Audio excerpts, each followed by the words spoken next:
benefit the wealthy.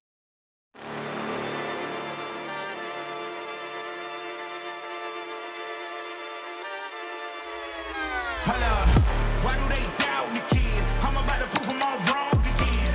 I got a low tolerance, cause they don't even know what the problem is. It's me. You waiting on the boy to fail, to hold your breath and face your death. Cause you play a roulette with each step. I progress, no less. Go ahead and place your bets. Cause we know who we at, we know we top tier. Cause all the hate that you bring, we know it stops here. I'm taking off like a rocket here and stopping here. It's strange how they cannot see the future, but see profit here. Wait up, we gon' always win. Tell 'em I can't take no loss. My team hold no L's, no. Aiming for the top, can't make it by myself. What up? Welcome back to Brett Breaks Things. Thanks for joining me once again. We're closing out another week. Honestly, I'm having a ton of fun doing this. It's getting more and more fun. Staying on top of this stuff. Your reactions have been amazing. Your support has been amazing. And I'm just really enjoying this very much. And, you know, we're going to get to a lot of stuff today. Some of that I won't enjoy as much. But I think that I'm going to bring some stuff to the table that, you know, will give you a lot of context on what's going on, you know, with FEMA and these disasters. We're going to show you some more ice raids and some other interesting stuff near the back end of the show. You know, only the best people. Can't wait to get to them. Looking forward to the weekend. Going to see John Lovitz over the weekend. He's going to be at the Improv. I'm looking forward to that. We've been doing like a tour of like that 90s era comedians. We saw Rob Schneider a little bit ago. A lot of SNL people lately. So looking forward to going and seeing Lovitz. Hope you guys are going to enjoy your weekend as well. And again, thanks for the support. We got to get you guys over to the Brett Breaks Things channel in total at some point. We got to get you over there. Mods, do your part. Help me out. And of course, if you want to donate and help this show continue, just hit the donate button on brettbreaksthings.com. All right. Now, we've been talking about these floods quite a bit, as we should be.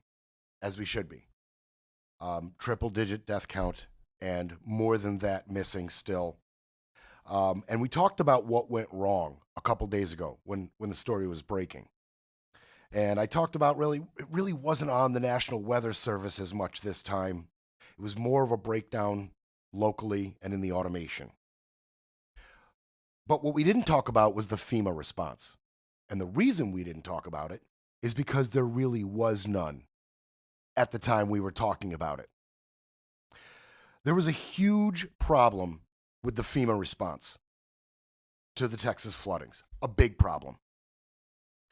From all accounts, FEMA didn't show up on the scene until 72 hours after the initial flooding emergency.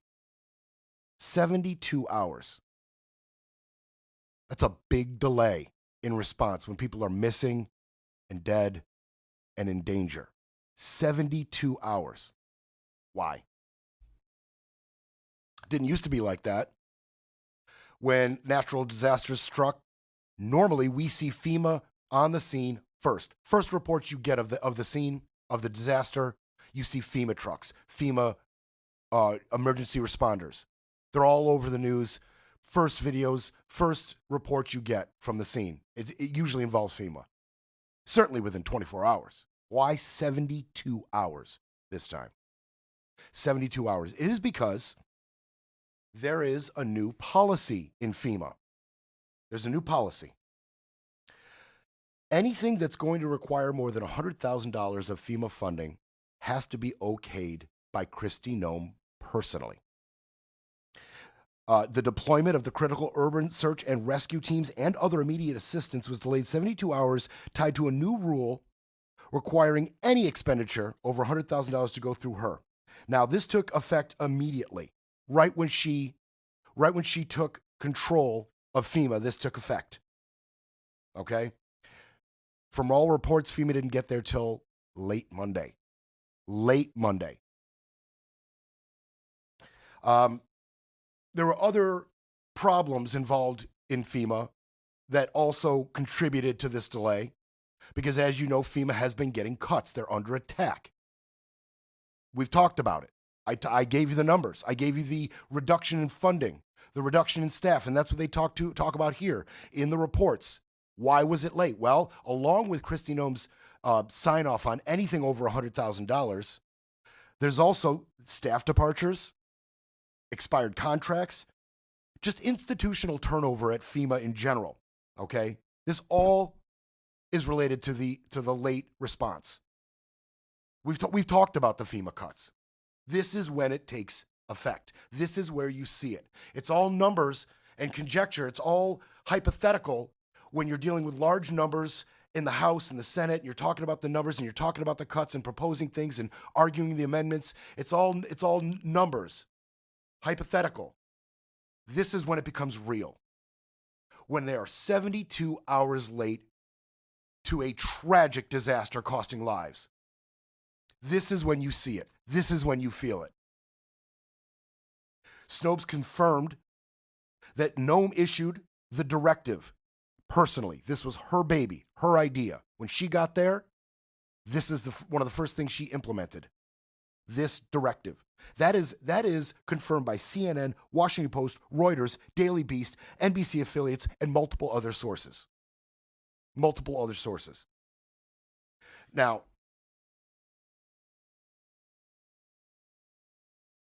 Noem, she was given a chance, of course, by Fox News to explain herself. Okay? And she took offense. There was a CNN report, there was an Anderson Cooper report detailing what I just told you. Okay? And Noem fires back. Okay? Right after the CNN report, she shows up on Fox News. Here she goes. CNN is basically got a report accusing you of slowing the process. Yeah. Would you like to respond to that? Well, there you go. Fake news. CNN, again, is absolutely trash what they are doing by saying that, because our Coast Guard, our Border Patrol, BORTAC teams were there immediately. Every single thing I was on, they asked for, we were there. The governor and the emergency management director, Nim Kidd, are fantastic. And nobody there has said anything about that they didn't get everything that they wanted immediately or that they needed. And I'm proud of the work that we've done to support that. But, we've got flooding going on in New Mexico as well, right. North Carolina. So I've been visiting with their leadership team and spent quite a bit of time on the phone yesterday with the New Mexico governor, getting them resources as well. And that's what we do.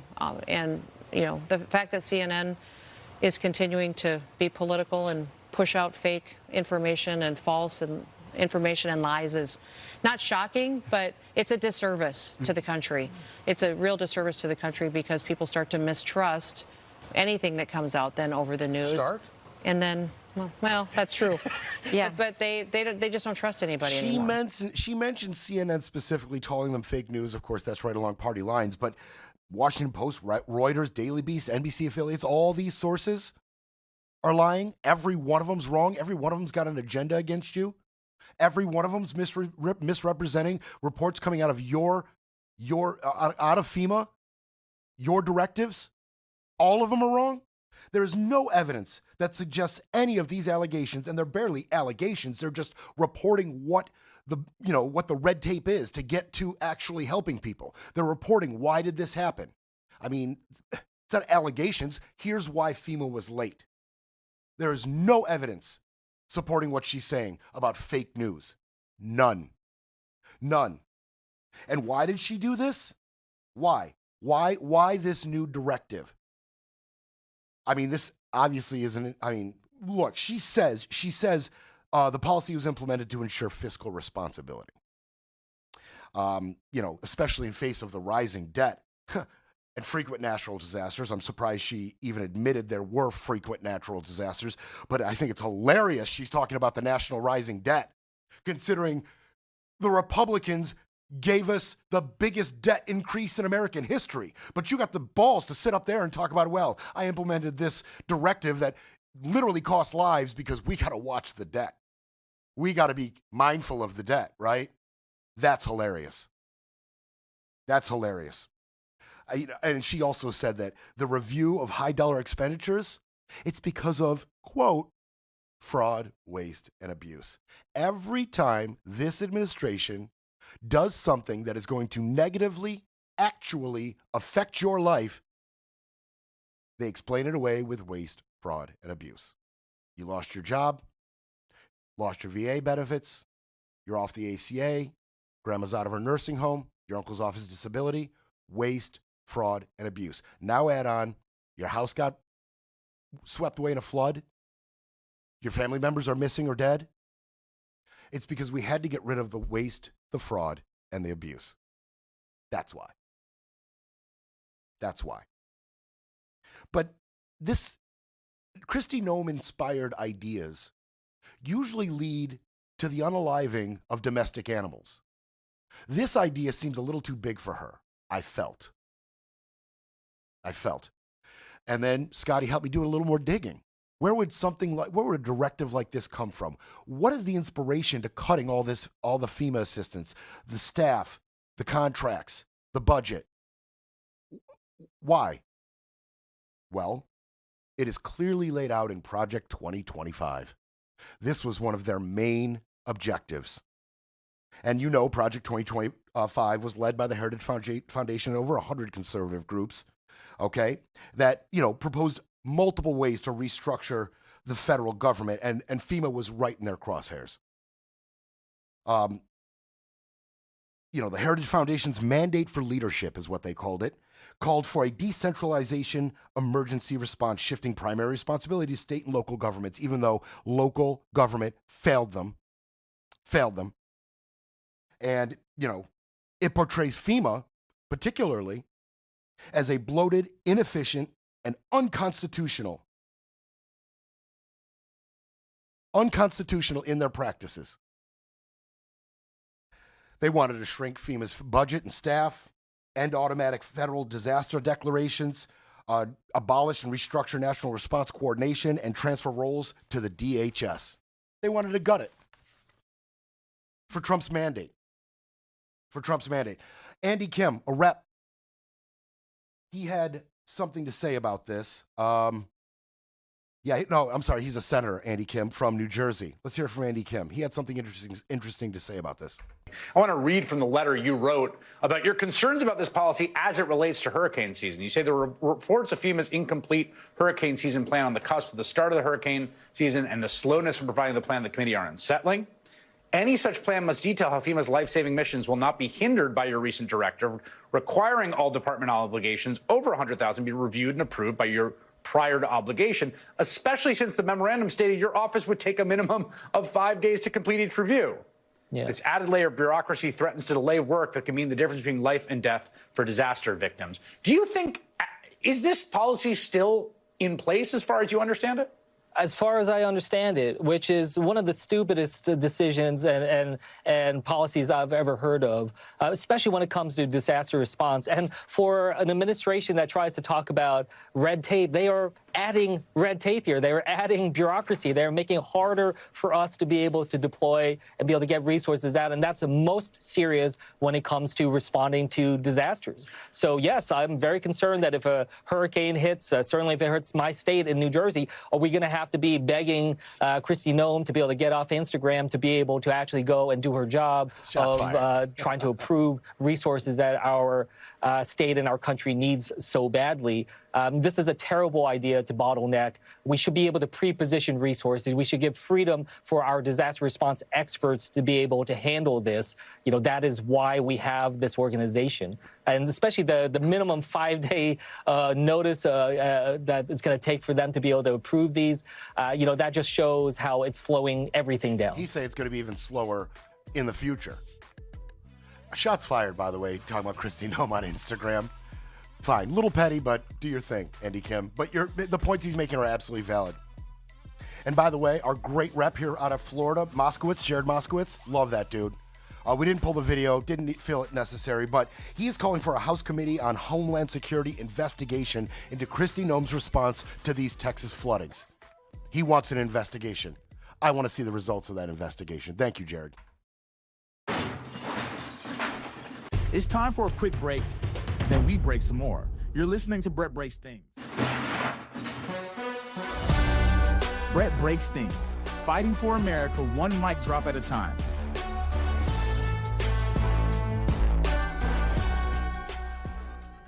All right, so we're going to see how that plays out. We're going to see. I told you Kristi Noem's job is also in the crosshairs. FEMA may be in the crosshairs of Project 2025, but I'm telling you, Hegseth and Noem, they're in Trump's crosshairs. They may be fired.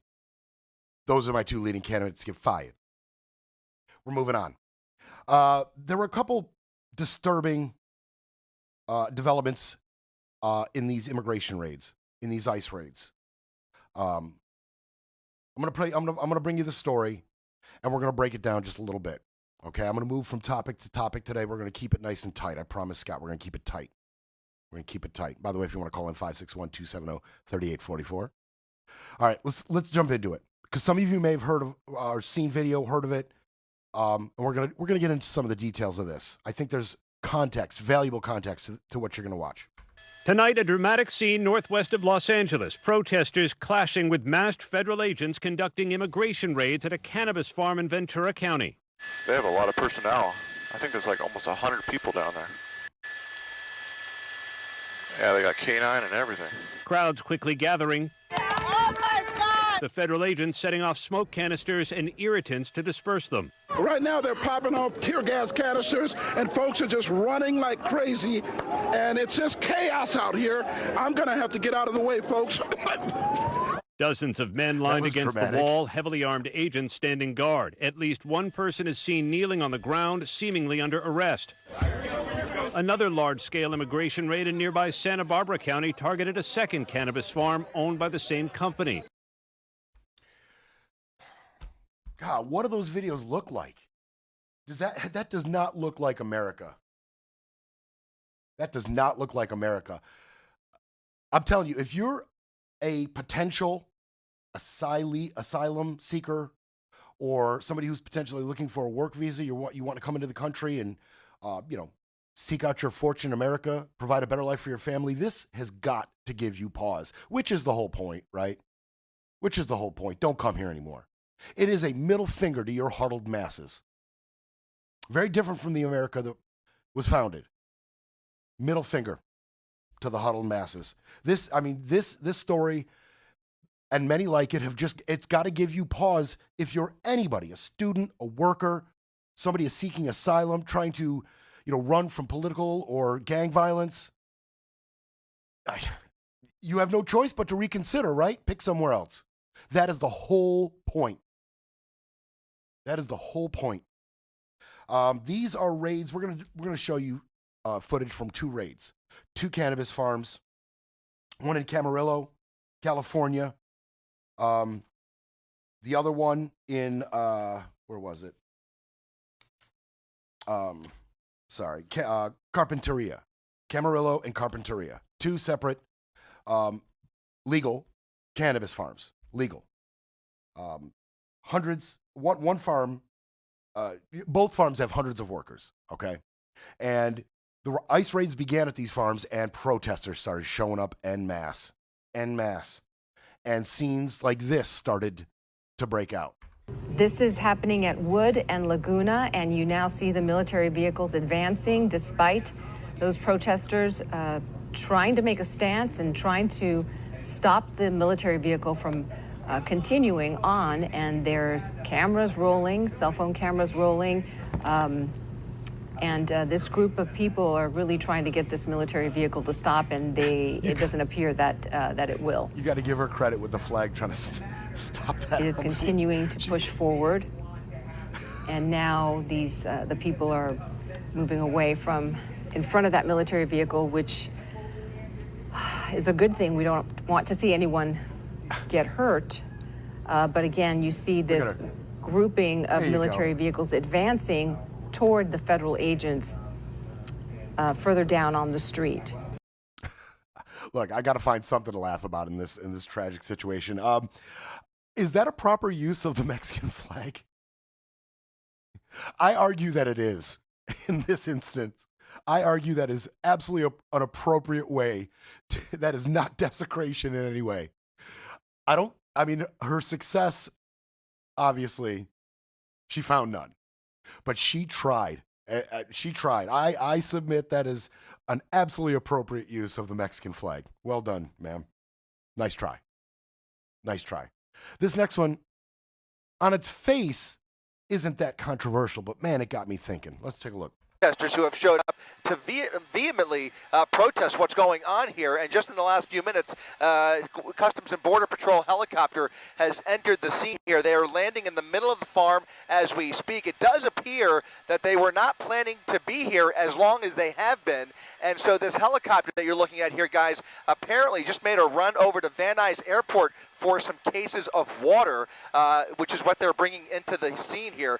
So there are a whole team of ICE agents at the farm. There are other agents down there as well as the National Guard police standing guard and protecting Laguna Road as this enforcement action takes place right here, going into hour number. Okay, you see it. What was your thoughts when you saw that? I'd understand if it was, Brett, there's nothing here. I don't see anything worth showing us. That if that's your first thought, fine, I get that. But was anybody else out there thinking, how much did that cost? How much did that cost? Prepping, pilot, whoever was in it, right? The soldiers or whoever was in it, supplies,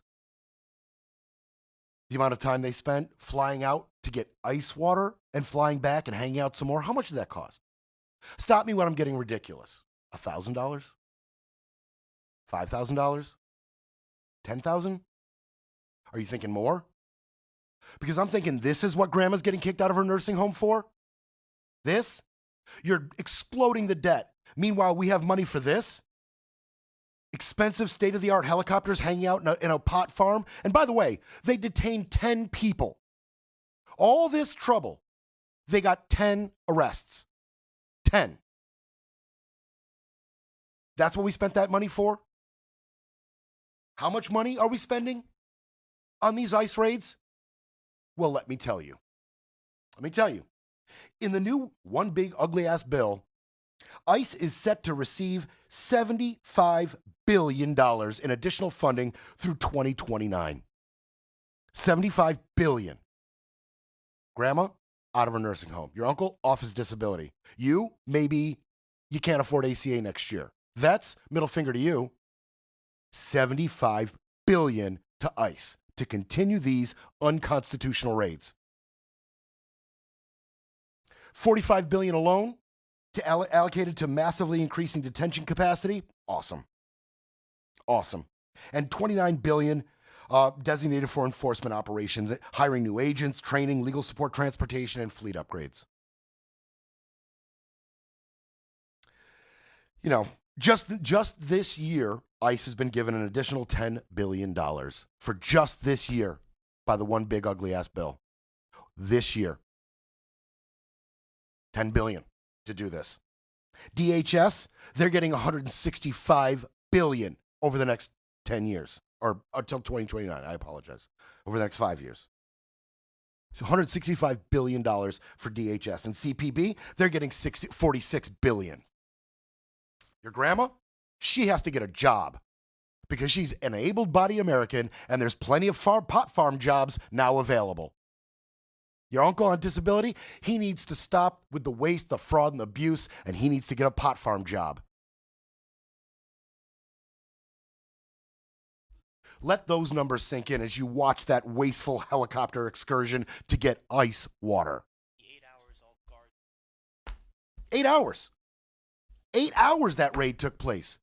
All the agents, the helicopters, the Humvees, all the fuel, all the food, all the provisions, the weapons, the tear gas, the rubber bullets, all of it. For 10 detainees. Grandma, you get out of your nursing home. Go find a bridge to live under. ICE, billions. Billions. It continued. Of that is that there are questions as to how humanely this is being handled. Whether these people who are maybe here illegally, but whether they're being offered or can be pointed in the direction of a path to citizenship. There certainly is that criticism. But you also have Republicans at the same time accusing Democrats and those on the left of amplifying this rhetoric against federal agents and ICE agents. So we're seeing this finger pointing. All right, Julia, we may have to step away really quickly here. The situation at the farm has escalated. It looks like a lot of tear gas and whatever this green smoke is as well. And a protester threw something toward the ICE officers there, but a lot of cars turning around and exiting. So it looks like something happened that forced that crowd to turn and run. Okay. I mean, a path to citizenship, they are eliminating paths to citizenship. Now, birthright, under the gun. There are less and less paths to citizenship. The path to citizenship is dark and terrifying and dangerous. And there's lions and tigers and ICE agents. Oh my. The path to citizenship is treacherous at this point and a little unlikely. As scenes like that play out and scenes like this play out, just a real quick scene, then we're going to come back. Take a look at this video right here. It appears a protester fired some kind of gun at federal agents. This happened this afternoon. It was a really chaotic scene at the time. A lot of smoke was being launched at the protesters. And again, it appears a protester fired back with that weapon. It looks like he fired at least a couple of times. We have not heard about any agents being hurt. That's what we can't have. That's what we can't have. Two wrongs do not make a right. They do not. This is what they want. That's what they're looking for. Carte blanche to trample your rights, hurt you, maim you, kill you.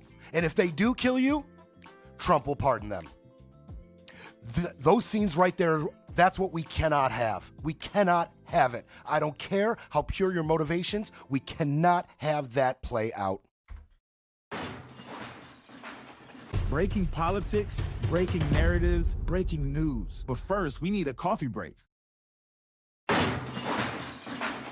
Breaking politics.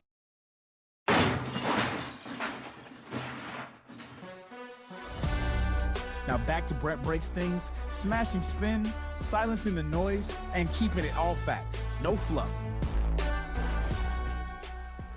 Take a look at this video right here. It appears a protester fired some kind of gun at federal agents. This happened this afternoon. It was a really chaotic scene at the time. A lot of smoke was being launched at the protesters. And again, it appears a protester fired back with that weapon. It looks like he fired at least a couple of times. We have not heard about any agents being hurt. Man, that is what they've been waiting for. A real threat to their agents. It's one thing to throw rocks and chunks of cinder. You know, it's one thing. You know, that aren't really penetrating the vehicles or really causing much harm to the agents. But when we see that play out,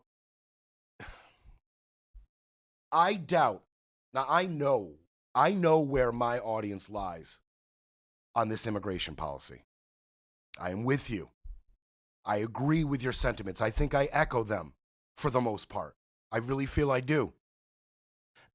And to those of you who do agree with my stance on this immigration policy, the unconstitutionality of it, you know, the violent, aggressive, authoritarian nature of it, I think you can also agree we just can't have that. We just can't. I don't think there's anybody in my audience right now watching or listening to me saying, yeah, we need more people firing guns at these ICE agents, at Custom Border Patrol, you know, at our troops, at our Guard. I don't think one of you are thinking or saying that. And I think you all know not only does that shift us into another whole political arena if we were to sit here and enjoy violence as the outcome of a political stance or policy. I think we all agree we don't want any violence, no political violence of any type. Some do. That's not us. That's not us. But more to the point, more, you know, relevant than that is people's lives may be at stake the more that happens. One random shooter could cause 10 deaths on the other side. You know what I mean? If that continues, you can be guaranteed that there will be hospitalizations, deaths, more troops, more Marines. You will hand them every excuse they need to make this more and more violent. That's what the people who are in favor of this immigration policy want. That's what they want, more violence. And Brett, they are still looking for that shooter currently. They haven't identified him, nor do they know where he is, but talking about making an example of, when they do catch him, they're going to make an example out of him. And that's California. It's not Florida. That's California gun laws, man. They will use that to the fullest extent to make an example out of him. Bet that up. I completely agree with you. He will be the poster child for violence against the ICE agents. They will make an example of him. They probably will find him. They probably will find him. We just can't have it. And again, if any response, no matter how heavy-handed or across the line to something like that, it will be pardoned by Trump. Anybody commits murder in response to any type of violence, unjust or not, but if somebody gets brought up on charges, they will get pardoned by Trump. I promise you this. This is a promise. And how do I know this is what they want? How do I know this is what they want? Tom Holman, he immediately speaks to this. People are welcome to protest. They have their First Amendment rights, but they can't cross that line. They can't impede us from doing our job. That's a felony. They certainly can't put hands on an agent. That's a felony. So what happened in California is just another example of protesters becoming criminals. And they've been emboldened by even members of Congress who compare ICE to Nazis and racists and terrorists. No, Tom. First of all, stop. Get all the pebbles out of your mouth. Spit them out before an interview. Second, that is a false equivocation. Completely false. I'm not going to sit here while you try to blame congressmen for speaking out about this immigration policy for one protester armed shooting at ICE agents in California. No. Not here for it. Nice try. That was the Camarillo ICE raid. We've got some footage from the Carpinteria. We're gonna move right along. Oh, this is still more Camarillo. I apologize.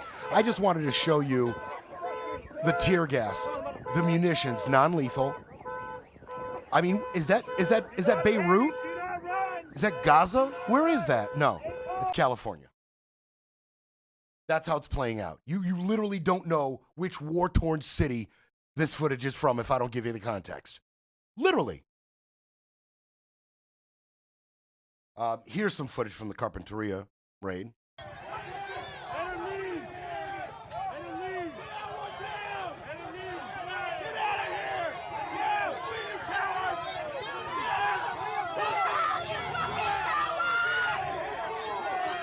Okay. Very warm reception. 500 protesters showed up to the Carpinteria for ICE, the Camarillo ICE raid. Over 100 protesters at the Carpinteria. So, this is continuing to play out. Holman, he loves it. We'll play more Holman. Now, I'm going to show you Salud Carbajal. He is a rep from California, okay? Salud Carbajal is a Democrat from California, and he showed up to the Carpinteria raid. He showed up. He was on the scene. Showed up quickly. And I'm going to hit you with an opinion that you didn't love when I hit you with it in concerns to Maxine Waters showing up to L.A. I'm going to give you kind of the same take. You can push back if you want, but let me explain myself. First, the video. Here he comes through the crowd. That's fine. And there he goes pushing past ICE agents and Federal Reserve troops. And there's the photo op.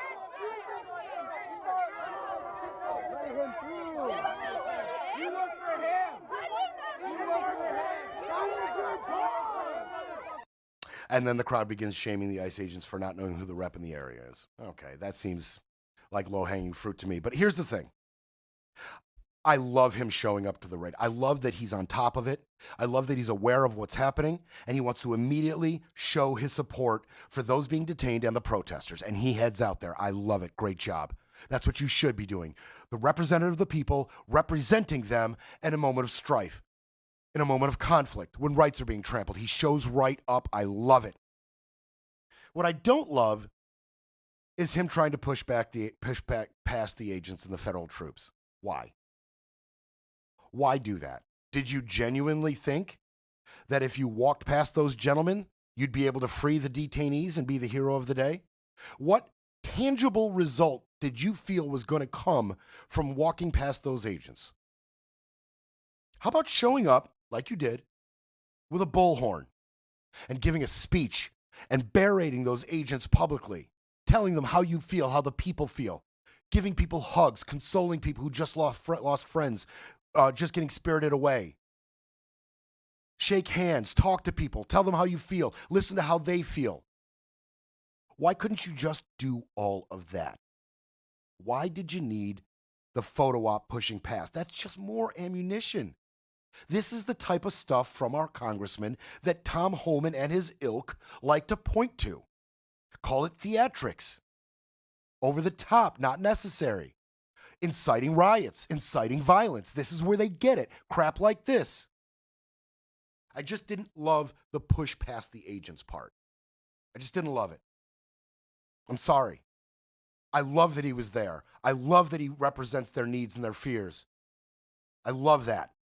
Just didn't love that last little camera bit, that last little photo op. He talked about it.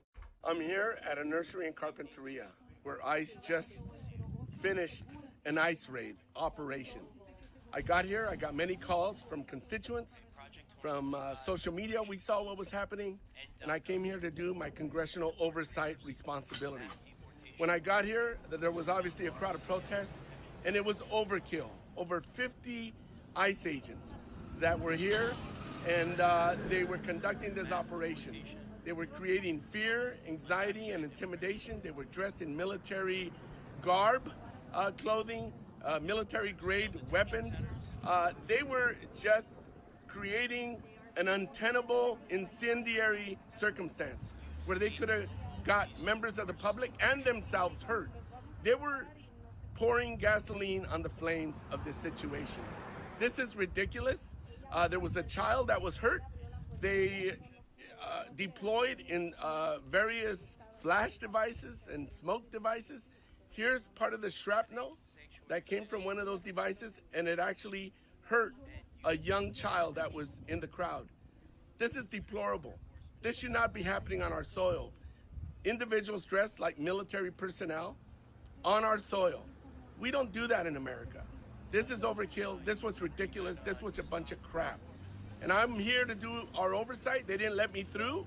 I saw other members of the public right through here on bicycles, and certainly they did not let me go through the line, the perimeter line that they created. No, they didn't let you through. They did not. You claim that you have a right of oversight to oversee the situation. I don't know about that, bud. I don't know about that. Certainly those agents on the spot didn't feel you had a right. But again, he's doing his job. He's doing his job, and he's representing the people, and his heart is in the right place. His politics are in the right place, and he has the correct stance on this immigration policy. I just didn't love the photo op. That's all. That's it. You know, and I talked about FEMA being in the Project 2025 crosshairs. A lot of this is due to Project 2025. When Randy was sitting here a year or 2 years ago saying, hey, this thing is coming down the pike, Project 2025, and she started to get really worried about it and making you really worried about it. There is a reason for it. Long ago when that was getting brought up first, it wasn't as tangible as it is now. It was all hypotheticals. What could happen? This is what it could look. This is it right here. The late response to the Texas flooding, Project 2025, in action. The immigration policy, what we're seeing now, Project 2025 in action. How do I know this? They have stated goals concerning their immigration policy. Very clear, very stated in Project 2025. End DACA. Deport the dreamers. Mass deportation of undocumented immigrants. More larger detention centers. Alligator Alcatraz, anyone? Hope they enjoy sleeping in floodwater and snakes. Now, some of these they are realizing, right? The mass deportations, the detention centers. Some of these they haven't gotten to just yet. Deporting the Dreamers, ending DACA. This one, they're getting around to. And if they do, it's a game changer. They state one of their goals is for state and local police to enforce their immigration policy. State and local. That is not what they signed up for. That's a police state. That's authoritarianism. Sorry, used it again. Oops. It is what it is. They want to end birthright citizen, laid out in Project 2025. They're getting that done. They want to eliminate sanctuary cities. They're already attacking sanctuary cities. Holman, it's one of his favorite talking points. These sanctuary cities, the governors and mayors of these sanctuary cities, we got to end it. Got to end it. And of course, one that they have already succeeded on. Thank you, SCOTUS, using the National Guard and military to enforce their immigration policy. Check. Project 2025 is just chugging right along. And Holman, he's never at a loss for words. I mean, he's at a loss, his grasp on the English language, not that mine's fabulous, but his grasp is tenuous at best. But he can't wait to get in front of a camera. ICE officers and Border Patrol, they don't need probable cause to walk up to somebody, briefly detain them, and question them. They just need the totality of the circumstances, right? They just got through the observation, get articulable facts based on their location, their occupation, their physical appearance, their actions. Like a uniformed Border Patrol agent walks up to them at for instance, a Home Depot. And they got all these articulable facts, plus the person walks away or runs away. Agents are trained. What they need to detain somebody temporarily and question them. It's not probable cause, it's reasonable suspicion. It's not probable cause, it's reasonable suspicion. So, Tom Holman, I ask you this.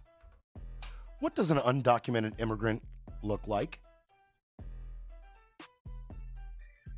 You're telling me your ICE agents are uniquely trained to spot on site an undocumented immigrant and have your reasonable cause to stop them, search them, question them, and then subsequently detain them. What do they look like? I think if you ask Tom Holman that question, he'd say they're brown. Hard stop. Hard stop. A national stop and frisk. One of the most racist, unconstitutional practices ever implemented. Now it's on a national level. If you're brown, that gives us probable cause.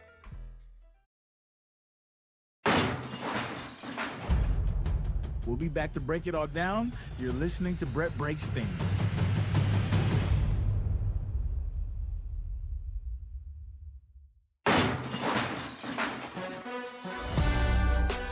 Brett Breaks Things, where the stakes are high and the truth still matters.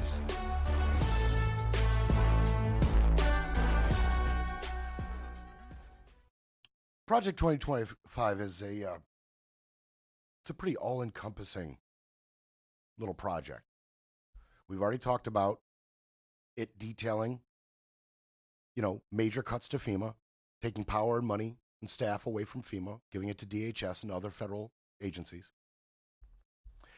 I just laid out, we just saw play out some of their goals on immigration, clearly laid out in Project 2025, but they've got other goals. And they just realized one of their major other goals has been realized. Another W for Project 2025. You see, Sand Springs Church in Athens, Texas, and First Baptist Church in Wascombe, Texas, have filed a lawsuit against the IRS. They claim that the Johnson Amendment of 1954 violates their constitutional rights. It violates their First Amendment rights, and it violates their Fifth Amendment rights, due process and equal protection. They have won their lawsuit. They've won it. The IRS has made a settlement interpretation of the Johnson Amendment. What is the Johnson Amendment? Real quick. It was enacted in 1954 by then Senator Lyndon B. Johnson. He was the sponsor. And it applied to all organizations that receive tax-exempt status under 501c3, including religious institutions. It prohibits them from endorsing or opposing political candidates, making campaign contributions, and publicly supporting a candidate for office. But it's still allowed for engaging in nonpartisan voter education, discussing political issues and legislation, and hosting candidate forums if it's done fairly. Well, in terms of religious organizations, none of that applies anymore. The IRS's, settlement interpretation now states that endorsements can be made by pastors during worship or via their usual communication channels and not count as political participation or intervention. So now they get to politically endorse candidates, financially or from the pulpit. Fair game. Fair game. You guys see any problems with this? I personally see some problems with this, and I don't think it's too controversial. Other people see problems with this. There was a reason this amendment was enacted in the first place. Now, when it comes to organized religion, I was raised Catholic, okay? And I know firsthand how many wonderful and loving people go to church and worship faithfully. I know personally that the vast majority of Christians, Catholics, different denominations, I know personally how loving and inclusive and wonderful they can be and are. The vast majority. It's the bad actors that we're worried about, right? It's the bad actors. The Olsteins, right? Others. The list, goes on of the bad actors who have made their fortunes and sown distrust and hate in this country and abroad while usurping the faith given to them by their parishioners, by their congregation. We all know it. Even devout Christians, Catholics in this country, and even you listening to me, you know that's true. There are bad actors that give a bad name. It's the bad actors who are going to benefit from this. That's who's going to benefit from this, the bad actors. Some political candidates, some candidates will benefit, obviously, in certain districts. A boost in their voting base is natural from something like this. But I don't know, as soon as you start politicizing your cash, I don't know how I feel about your tax-exempt status anymore.